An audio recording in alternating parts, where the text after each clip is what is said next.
بسم الله الرحمن الرحيم. اليوم حاب أشرح طريقة كيفية نقل أو تفريغ وقود من خزان إلى خزان، سواء مثلا من خزان سيارة ممتلئ إلى خزان سيارة فارغ.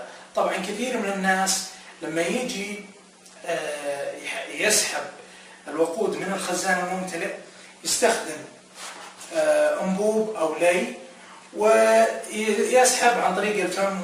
زي ما تعرفون المواد البترولية ضارة بالصحة، فقد ممكن لا سمح الله يدخل جزء من البنزين للبلعوم.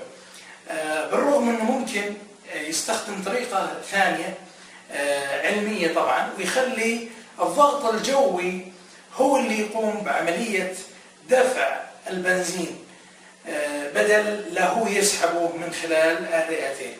العملية جدا بسيطة، نحتاج أنبوب زي هالشكل، ولنفترض أن هذا خزان السيارة الأولى اللي هو الخزان الممتلئ، وهذا خزان السيارة الثاني اللي هو الخزان الفاضي. كل اللي علينا أننا نغمر الأنبوب داخل الخزان بهالشكل،